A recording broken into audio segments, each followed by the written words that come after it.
Pero para analizar la situación que se vive precisamente en varios países de nuestro continente, nos acompaña Eduardo Gamarra, como usted sabe. Él es profesor del Departamento de Política y Relaciones Internacionales y director del Foro de Opinión Pública Latina en la Universidad Internacional de la Florida.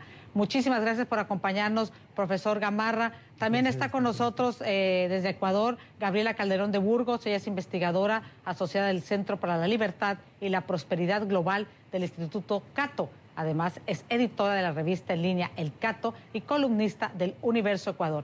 Gracias a ambos, los saluda Patricia Ramos y vamos a empezar con una pregunta para los dos y tiene que ver precisamente con Venezuela. Pongamos en contexto la situación que se vive en ese país. ¿Es realista la posibilidad de una salida mediante el diálogo a la crisis que vive Venezuela? ¿Y qué papel podría jugar la OEA en los próximos días respecto a esta situación? Comenzamos con las damas. Gabriela Calderón, te escuchamos. Hola, muchas gracias por la invitación. Evidentemente yo creo que es necesario y ya era hora de que haya por lo menos un gesto simbólico de condena al régimen dictatorial que sufren los venezolanos y que está causando lo que no se puede describir de otra forma que una tragedia humanitaria. Lo cierto es que creo que no tendrá mucho impacto dentro del país. Es simplemente, yo creo, un gesto simbólico que de todas maneras debe hacerse para ejercer presión desde afuera. Pero creo que el diálogo, la posibilidad de que el diálogo sirva, lo único que hace es comprarle tiempo y oxigenar a la dictadura de Maduro. En realidad eso está demostrado que ha fracasado múltiples veces y lo que se ha hecho es, digamos, no se puede dialogar con un gobierno que lo que hace es violar derechos fundamentales y reprimir ante cualquier intento de ejercer independencia de poderes. Una independencia de poderes que, dicho sea de paso, lo ganaron en las urnas cuando la oposición obtuvo ese triunfo en la Asamblea Legislativa. Gracias, profesor Almagro.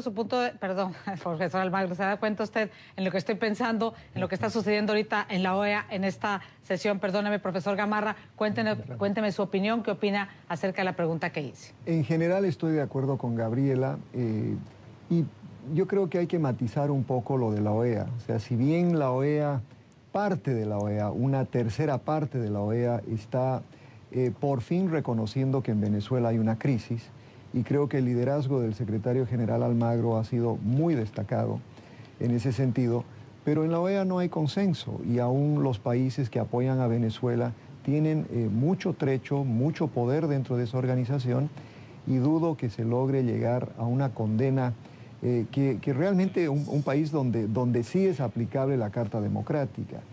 Por otra parte, el diálogo que han intentado tres presidentes, el presidente Zapatero, el presidente Fernández y el presidente Torrijos, con digamos, la venia del Papa, ese proceso de diálogo también está absolutamente estancado en un contexto de un país absolutamente polarizado, con una violencia que aumenta cotidianamente y donde hay presos políticos como inclusive en algunos casos no hemos tenido este tipo de presos políticos desde las dictaduras militares de los años 70 y 80. Entonces, yo sigo pensando que la única salida en Venezuela es una salida negociada, una salida política en la cual tienen que jugar un papel importante los actores internacionales, sea OEA, sea Naciones Unidas, sea quien sea, pero nada va a mover al régimen autoritario en Venezuela a pactar simplemente con palabras y con felicitaciones que vienen de varios países y de varias organizaciones, ¿no? Profesor Gamarra, antes de tocar otros países de América Latina, hace un momento la canciller venezolana Delcy Rodríguez mencionó que Freddy Guevara pues estaba siendo señalado, acusado, como sabemos él pertenece a Voluntad Popular, es opositor, de querer derrocar al gobierno. ¿Cuáles son entonces las consecuencias, ya no hablemos jurídicas sino políticas, de este señalamiento en un foro internacional como este, hecho por una funcionaria del gobierno? Cada vez, por lo tanto, se distanciaría más de un posible diálogo. Bueno, por eso le decía que el proceso liderado por esos tres presidentes, con toda la buena voluntad que tienen, es un proceso completamente estancado, en gran medida porque la oposición no los reconoce. Y es más, la Profesor OEA... Gamarro, Sí, dígame. perdóneme que lo interrumpa, pero en este momento está hablando el que fuera candidato opositor en Ecuador, el señor Lasso. Vamos a escuchar qué tiene que decirnos después de conocer los resultados oficiales de las elecciones presidenciales que le dan el triunfo a Lenín Moreno. Escuchemos. La perturbación de impertinentes declaraciones de quien pretende que los guayaquileños no reclamemos en Guayaquil, sino en otros lugares de la ciudad.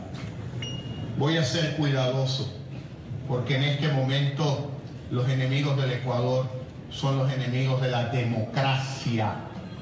Esos son los enemigos del Ecuador.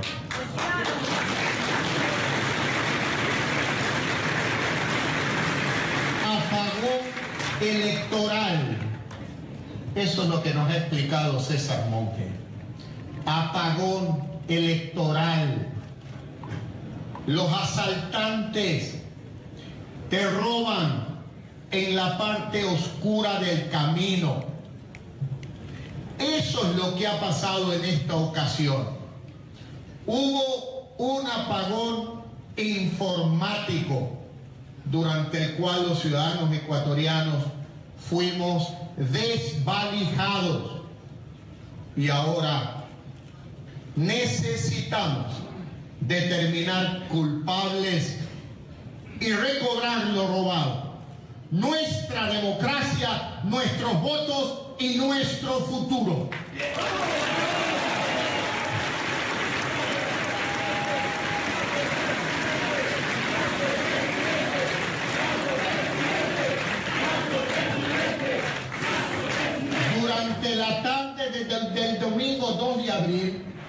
Durante la tarde del domingo 2 de abril, hubo un apagón informático en la página web del Consejo Nacional Electoral que duró largo tiempo. Antes del mismo, la candidatura presidencial de la Alianza Creo Suma iba en primer lugar, como ha quedado demostrado. Una vez terminada la interrupción, sospechosamente apareció la candidatura de Alianza País en primer lugar. Esto de por sí genera amplias dudas. Por ello, iniciamos con nuestro equipo una profunda, seria y minuciosa investigación para buscar los indicios que sustenten las acciones legales que vamos a presentar siguiendo los procedimientos previstos en el Código de la Democracia. Y aquí hemos acudido a una montaña de documentos, ahí los pueden ver, que demuestran fehacientemente nuestra sospecha, que entraron en la oscuridad para usurpar nuestra democracia. Se trata, sin duda alguna, de un proceso fraudulento que se inició mucho antes de las elecciones del pasado domingo. Comenzó con el abuso constante del que somos víctimas los ecuatorianos, con la violación permanente de las reglas esenciales del juego democrático, con la campaña sucia de aquellos canales públicos incautados bajo control del gobierno, con la persecución a los medios independientes, con el uso y el abuso de los recursos de todos ustedes, los ciudadanos. Vimos cómo se decapitó a la cúpula de las Fuerzas Armadas en plena época electoral por el solo hecho de haber protestado por las irregularidades de la cadena de custodia en la primera vuelta, hecho que reportamos ante la OEA en su debido momento.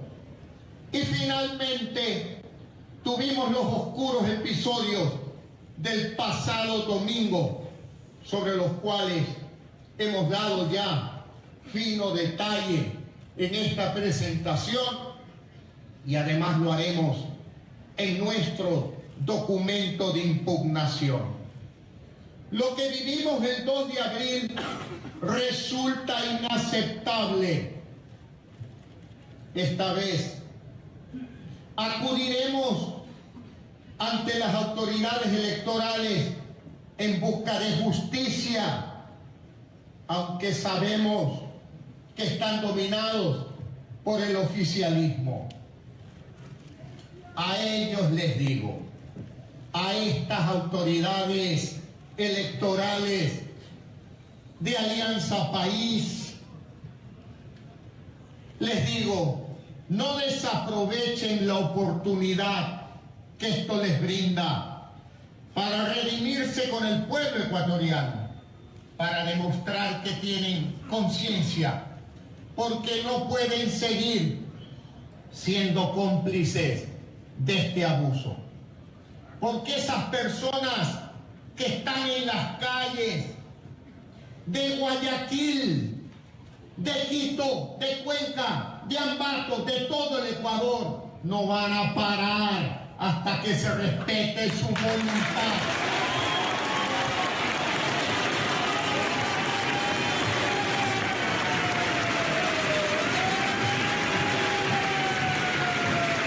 Vamos a exigir, amparados en la ley y la Constitución, que se recuenten los votos uno a uno.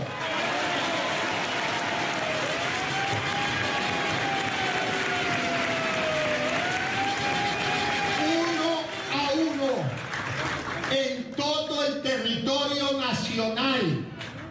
Allá los que se sientan cómodos al decir, ¿para qué si aquí ganamos? No, señor. La verdad debe brillar voto a voto.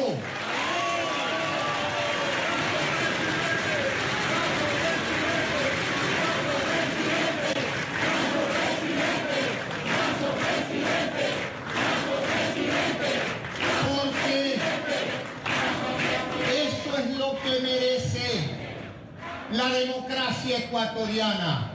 Eso es lo que merecen ustedes, los ciudadanos libres del Ecuador. La verdad, el reconteo de votos, eso es lo que ustedes se merecen. Nada menos que la verdad, la absoluta y más transparente verdad. Nosotros siempre hemos sido respetuosos de la ley y vamos a exigir transparencia frente a la opacidad que ha reinado. Nadie debe tener miedo a la verdad. Nadie debe de tener miedo a la verdad.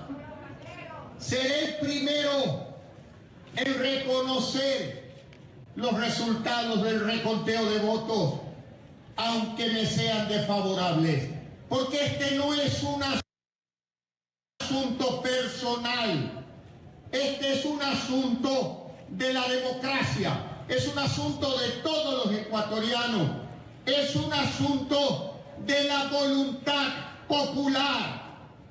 Y cuando se pretende violar la voluntad popular, no podemos dormir tranquilos. Tenemos que luchar. Aquellos que se acomodan rápidamente tendrán que responder ante la historia y ante su conciencia. Pero aquí está un pueblo que se levanta con gallardía, con actitud democrática. Muchas gracias a todos ustedes. Que abran las urnas. Un abrazo para todos. Gracias.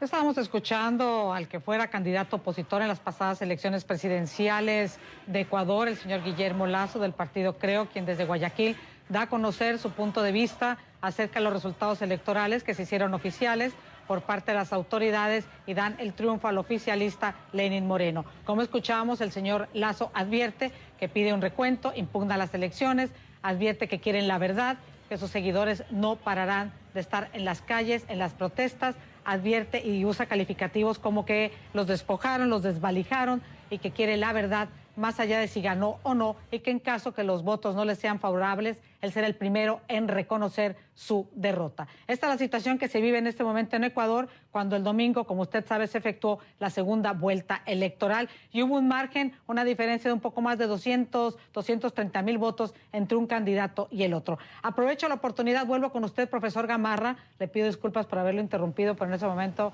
empezó a hablar el señor Lasso. También estamos con Gabriela Calderón de Burgos. Agradezco su paciencia y que se hayan quedado con nosotros para ahora hablar precisamente de la situación que se está viviendo en Ecuador. Comienzo con usted, profesor Gamarra, ya que lo interrumpí. ¿Qué sigue para Ecuador? ¿En dónde se circunscribe esto dentro de la geopolítica? También una situación complicada que vive todo el continente y donde pareciera que hay un aroma, un deseo de una permanencia, una continuidad del socialismo del siglo XXI, más allá, quizá, no lo sabemos, como dice el partido, creo, de los resultados electorales. Bueno, lo que refleja el Ecuador en realidad es la crisis andina, ¿no? La crisis profunda que existe en los sistemas políticos andinos, donde la población en general no cree en los partidos, no cree en los políticos y sobre todo piensa que los procesos electorales están siendo manipulados, ¿no? Eso lo vimos claramente en Venezuela, se lo ha visto en Bolivia. Sin ir más lejos, el mismo resultado en el Perú ha reflejado digamos, una división 50-50. Y esa división lo que genera pues es una falta de credibilidad en los gobiernos que surgen de estos procesos electorales. De todos estos, quizás el que mejor reputación y mayor credibilidad tiene hoy es el gobierno del presidente Pedro Pablo Kuczynski. Pero este gobierno en el Ecuador nace con un cuestionamiento a su legitimidad, nace con un mandato muy recortado, inclusive en referencia a lo que tenía el presidente Correa anteriormente. De manera que lo que se viene en el Ecuador es una profunda crisis de legitimidad y ojalá no se generen pues enfrentamientos entre aquellos que votaron por Lasso, si es que los resultados, si es que no se da un recuento y si es que sigue pues en ese sentido un país totalmente polarizado como es hoy el Ecuador.